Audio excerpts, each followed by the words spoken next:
What's up, guys? Sports Estimators back with another NBA video for you guys this week.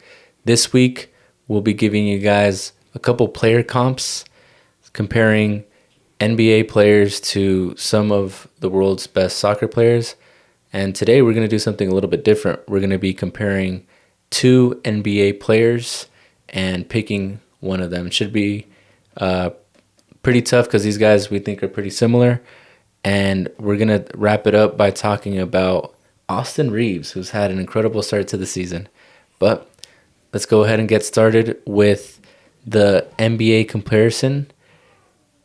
First one is Cade Cunningham or Paolo Banchero. Yeah, and shout out to the homie Sebas Chiweezer. Thank you for the recommendation. This was definitely a good one for us to go over because these guys head to head definitely have similar stats. Very similar. And I was surprised to see how similar they were. Yeah, so that was a good recommendation. And again, guys, if you guys want to see other, us put other head-to-head players together, just drop them in the comments. DM help us out. Yeah, help us out because it's hard to find two players that are this similar statistically. Yeah, and this was a very good one. So once he sent that, I was like, damn, that's very true. Because these guys, to me, underrated. Mm-hmm. And they could potentially end up being, potential superstars in the league, which they already are to me, but I just don't think, a casual really knows who they are. Or they don't get the same recognition from the national mainstream media as like a Jason Tatum, like a Luka, like those type of and they're players. still young. That's part of it too, I think. And they don't really pay for like big markets, like the biggest markets at least. But who do you got? Are you taking Cade or are you taking Paolo Banchero? This was very hard. Because Cade has more of that like silky, like US player-esque, vibe to him in the way that he plays. It's very like a street basketball in a sense. And Paolo, he's more of like a technical player, but the way he plays, he kind of he plays like a guard, but yet he also has that like he's a two-way player, and he kind of reminds me of he's like a mini Giannis to me. Mini Giannis? Yeah. Okay. So I'm picking because two-way players are who I like. Even though Cade has more steals, I believe, than he had 3 blocks the other day too. Yeah. I pick Paolo. Okay. I think I agree. I'm going to cheat a little bit and I'm going to be very specific. Okay. So I think right now, I think Cade is the better player right now.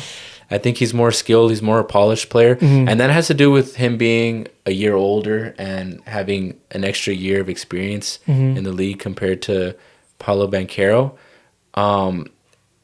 So if you're asking me who's better right now, I would say Cade Cunningham.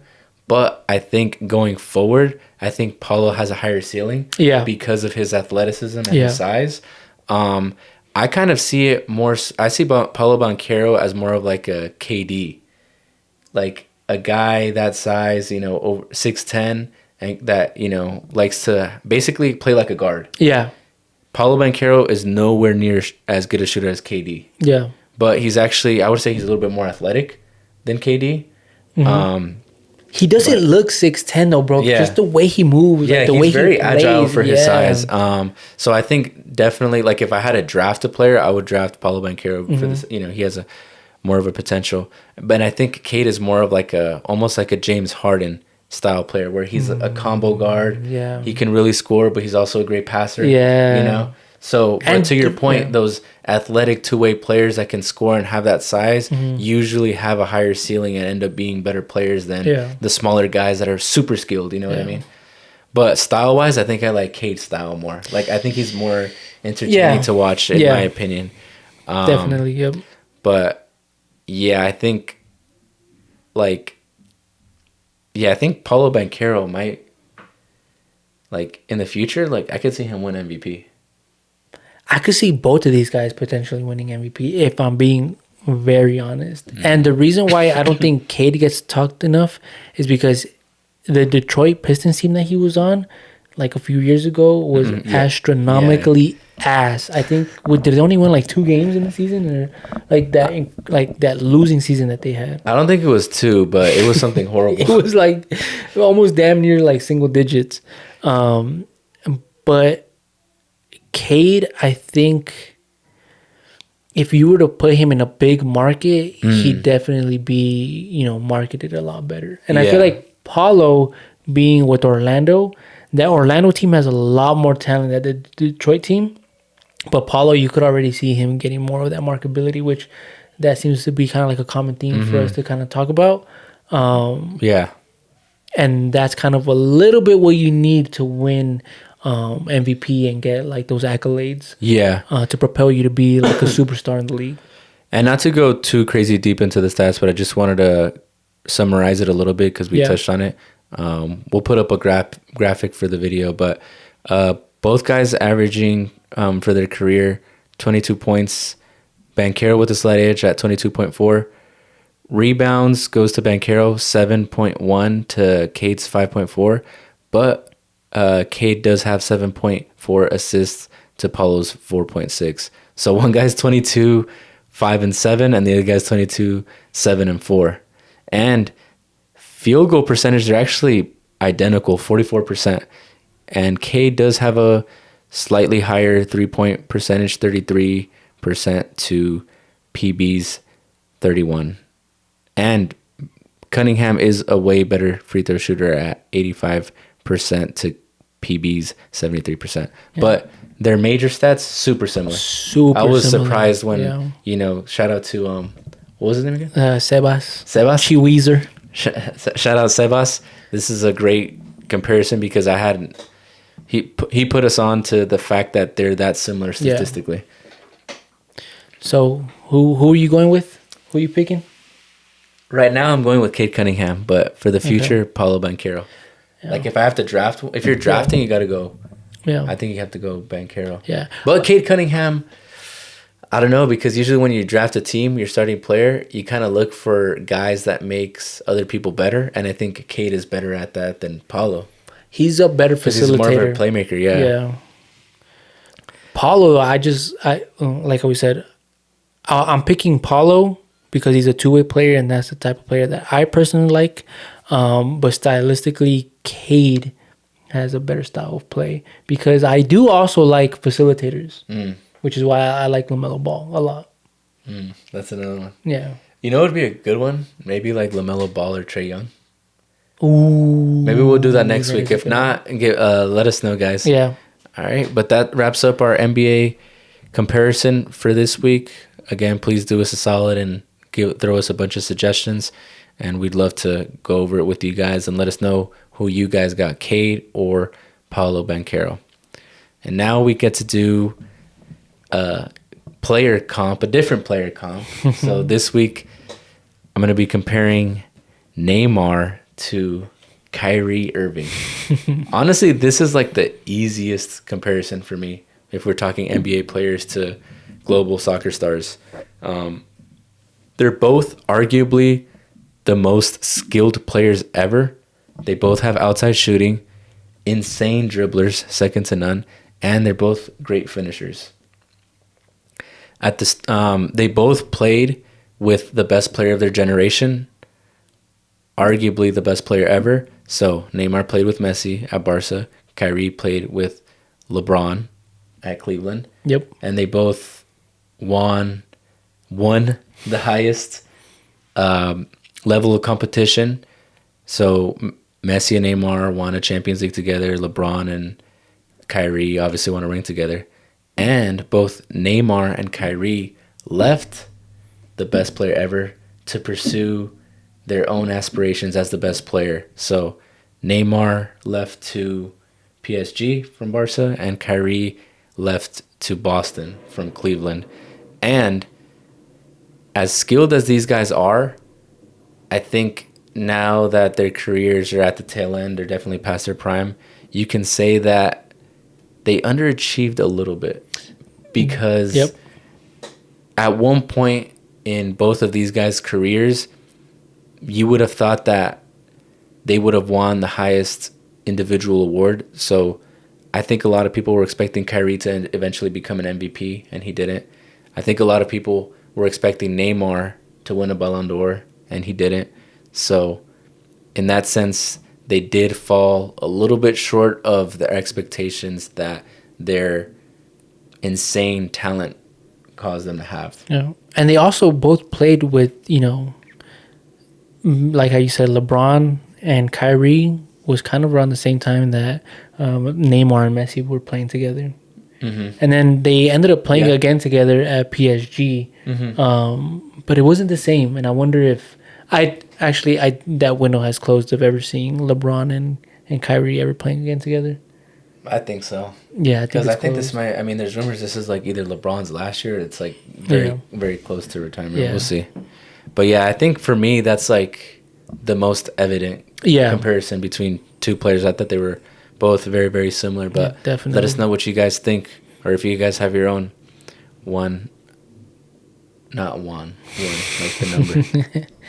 But let's move on. Let's talk some AR-15. I'll let you take the stage first because I think I'm gonna have a different perspective on it or add something different. So I'm curious to hear what you have to say about Austin Reaves. Austin Reaves has definitely surprised me, but it's not as surprising as many would think because this is potentially his second or third season doing, we're kind of used to this. Yeah. But he hasn't done it at the level that he's doing it. Right. As of right now, he's fourth in points scored average, which is 34.2. And he's second in assist with 10. Dang. Which is incredible. Yeah. And that almost makes you think, do we still need LeBron? And is he playing better than Luka? Which I don't think he's playing better than Luka, but he's definitely carrying this team. Well, they call him. I've heard multiple people call him like Baby Luka, or like I think Kenny Smith said it, and then I think Jeff Teague too, because they kind of do play similar. Yeah, and it's funny because Luka's idol was LeBron, and they kind of play similar, like guys, pass first guys that can really, really score. And then I think Austin Reaves has a little bit more of that natural score to him than those two guys. But obviously he can really pass too. Yeah. But it's going to be interesting to see because it's kind of like the unfortunate part is that those guys all have the same strength. So it's like when all three of them are playing together, one or two of those guys kind of has to take a little backseat, Yeah. And that's not really, you don't get to see the best version of those other two guys. So it'll be interesting to see for sure how it looks when LeBron comes back. Yeah, and I think once LeBron comes back, I think he just has to be a complimentary player to Austin Reaves and Luka. He has to kind of, just facilitate to them and, play to their strengths and make them look better because I feel like this is how this Laker teams will get further in the season. And I think that's actually fair to say, and I agree, especially given with where LeBron is in his career. Yeah. I mean, for years he wanted AD to become that dominant person, and he used to be like, oh, this is AD's team, I'm just here to help him. So he's been wanting somebody to do that, and I think now he has definitely that guy in Luka, and AR's proving that he can be that guy too this season. Yeah. So I think it's funny you mentioned that.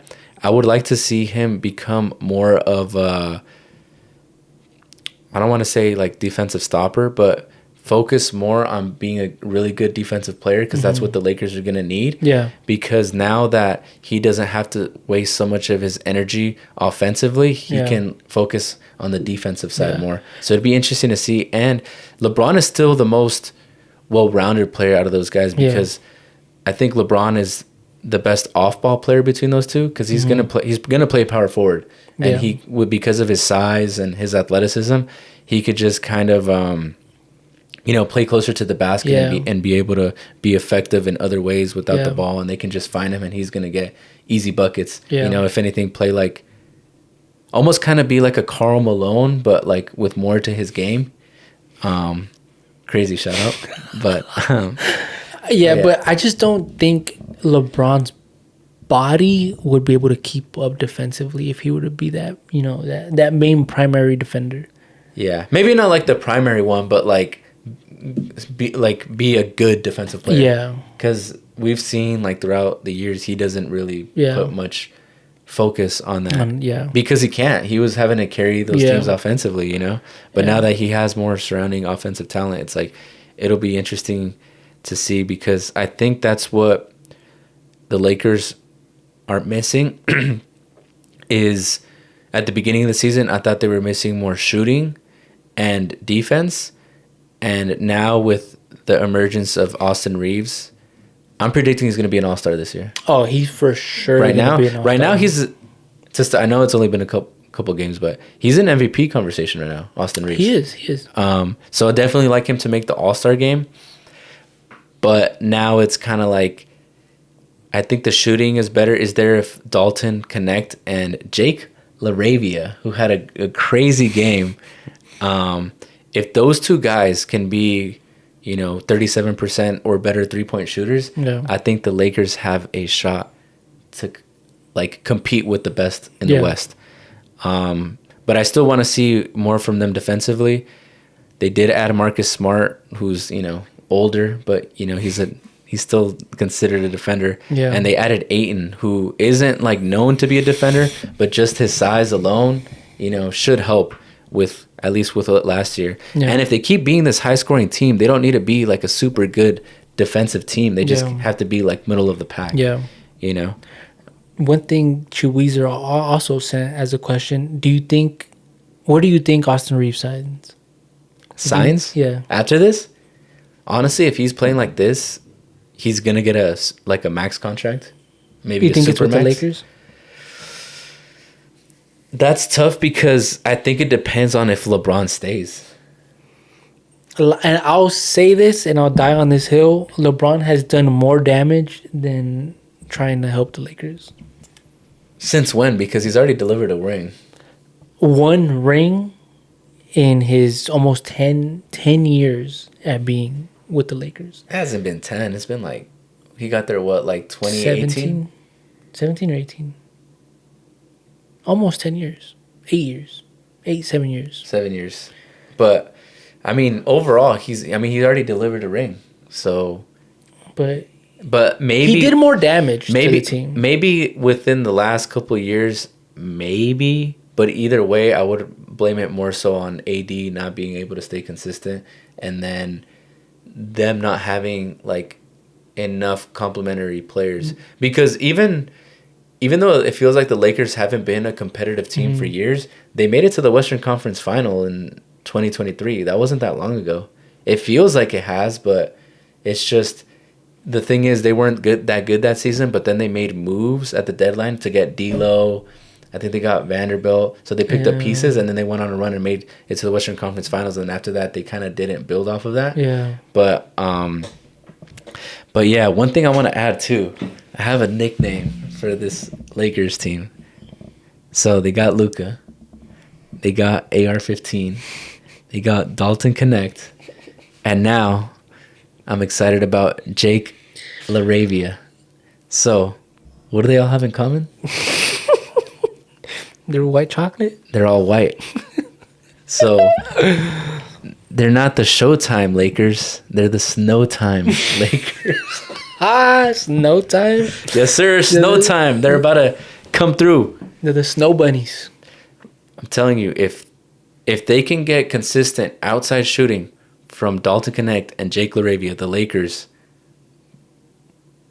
will compete with anybody in the league. You know who they have to go after? Who? They have to go after a white center. They could use more size. Pause. They could. Because, like, Ayton's nice, but we've talked about how the best teams, they can go big and they can go small. And I think the Lakers' big lineup is still lacking compared to the elite teams in the league. Yeah. Like, you know what they would be good for them? Like a stretch five. Like, if they had Brook Lopez, I feel like he'd be a good fit for this team. like a defender, can space the floor. He's with the Clippers though. I know, but I'm saying like that type of like a Miles Turner. They were rumored to get Miles Turner like a couple years ago because he fits them too because they have so many ball dominant guys. Yeah. They need a defender on one end, but somebody to space the floor. So that'd be nice to see. I mean, they what's that guy's name? Max Kleber. He could fill that role, but he's not like an established star in the league. Even Utah Jazz. I always chalk his name. McCurrian. Oh, Larry Markkinen? Larry Markkinen. He could go to the Lakers. Yeah, that'd be sick. I've actually seen edits of him in a Lakers jersey, but I mean, you see that with everybody. Yeah. Damn, that'd be crazy though. That would be a really good fit. Yeah. But it's like, who do you give up? Bronny. Yeah, we need Bronny to be a good defensive player, bro. Oh, Jesus Christ. Hell no. But anything you want to add? No, but I'm almost there. I'm almost there to putting on the black and gold. Really? Or the purple and yellow. Or this black and gold. That one, yeah. Really? Almost there? I'm almost there. Really? They just got to get some brown talent in there. Jaime Jaquez? Yeah. If they sign him, he'd be a Lakers fan? Oh, for sure. I'd personally pick up Jaime Jaquez and drive him to the facility.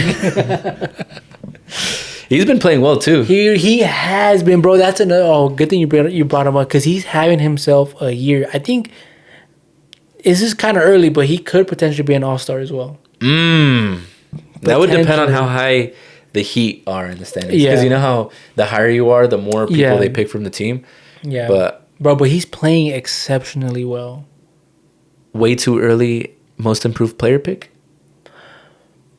Ooh. I think it'd be Jaime Jaquez. I was going to say Austin Reaves, but no. Because Austin Reaves didn't have a slump like that last year. No. I mean, but he did improve a lot, though. Like he did. Because, like, he went from being, like, I mean, it's still early, so his numbers are going to be inflated, but, like, what? Like a 10-point per game average increase, and then the assists are crazy. He's an all-star for sure this year. Yeah. Or Aaron Wiggins, bro. Aaron Wiggins. From OKC. Like, for most improved? Was he there last year? Yeah, he was there last year too, bro. He's definitely picked it up. Or what about Zion? Most improved. That one as well. Damn. Just because, not in terms of production, but in terms of his physique. Most improved. Bro laid off the OF, bro. I'm telling you, he locked in. I'm dead. He did. He is locked in. I think we could close it out. I think that's a good episode. It was a very fun episode. It was something different, and it's not just picks. It's making us definitely dive into our ball knowledge. And I hope you guys are enjoying this type of content. Again, give us a recommendation, give us a video idea. We'll definitely peep it. This was definitely. I challenge you guys to top this video, and this was a very good recommendation. I think it'll be hard to top it. So if you guys think you could top it, let us know in the comments. And I think for NBA, this is kind of more so the style that we'll be following through with because there's just too many games to be doing pick'ems. Yeah. So as the season progresses, we definitely want to do more recaps of teams that are doing well or players that are standing out.